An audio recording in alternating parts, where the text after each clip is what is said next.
Mishnah. Mishnah. Din Waabishki Meegwan. Megizi do them. We have a fire in the forest. It's the home of the Mishnah Bay. We're in the land of the Wapiti. But when you see a fire in the distance, there are people who gather because there's always a good fire. Good carrot stew. Friends stop by in Tuscarora, Lakota, and Huron. Welcome, my brothers. We sit at the fire. Our home, forest. Talk good things. I ask that the spirits hear the stories we share here today. This story is from the past, from a long time ago, to a time when the earth was young, when only the traditional people walked the earth. Boy, the mosquitoes are thick tonight, brothers. Anyway, many years ago, there was a warrior.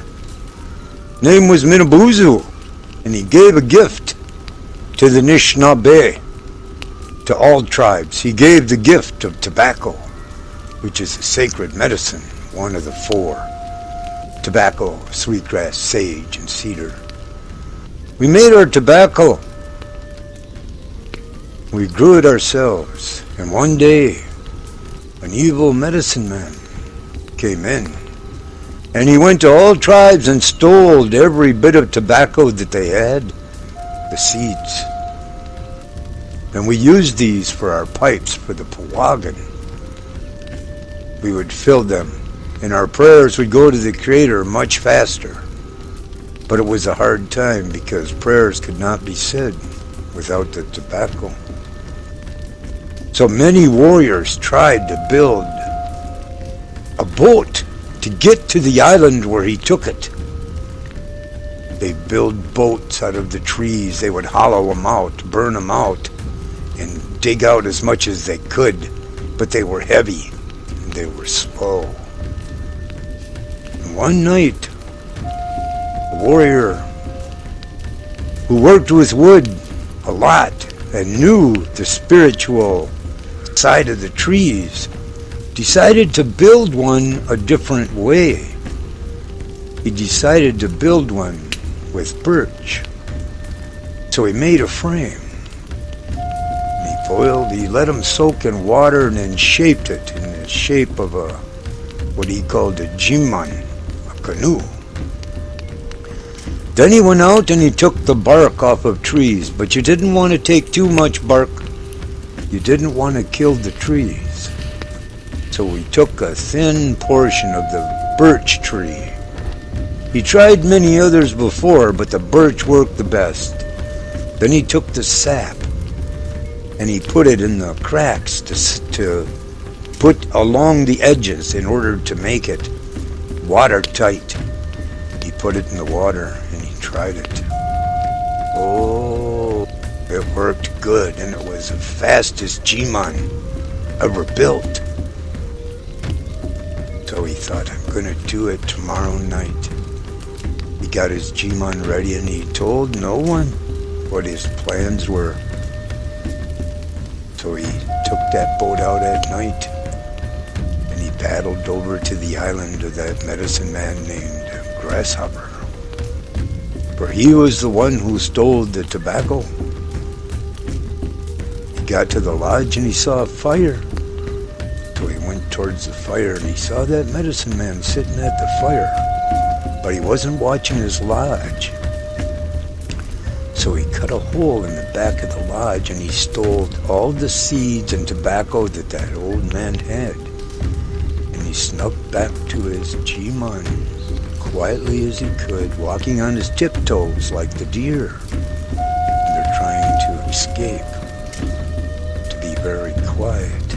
But he stepped on a twig and the old man heard the twig snap. And he screamed a war cry. And that warrior run for his G-man, jumped in, started paddling. That grasshopper was right behind him, paddling in his G-man. But the old man's G-man was slow. He made it to shore ahead of him, jumped out and ran to the village of his people. Took the tobacco and the seeds into the longhouse and stashed them away. Then he went back outside because he heard the G-man coming. He was doing the war cry. And all the other warriors woke up and came out. They were standing around him as that evil medicine man came up and he said, "Give me what you stole from me, young warrior." No. So the evil medicine man reared back some of his most powerful medicine and threw it towards the warrior, but he blocked. And the medicine didn't work. Well, he had his own medicine from his grandmother's, passed down from generations, and he threw it and said, "I'm going to change you so you'll have to stay on the island." And that man turned into a creature that was on the ground, a six-legged creature, and he had two back legs that were very powerful. Well, that poor medicine man, he started to beg for his life because he knew them warriors could kill him at any minute. So he started to beg and he said, "I need some help. You kept and stole the tobacco from my own people. We will not give you help. I have no way to get back to my island." The young warrior said, "What I will do is, I will add some more medicine, but it's only if you promise to stay on your island." "I promise," he said. "And you must learn how to share." So he threw more medicine on him and it grew wings. That's how the grasshopper became a grasshopper. He flew back to his island and that's where he stayed. But he was very angry, so he told his ancestors that they would always go and eat all the grass they could from that island to steal the crops from the natives. Well, the warriors had their tobacco back so they could pray to the Creator. Now that is the end of the story.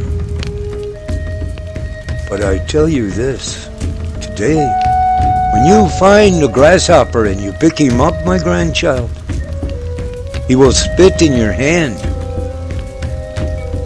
And what he's trying to say is, "See, I have learned how to share. Will you help me?" Miigwech, miigwech, miigwech.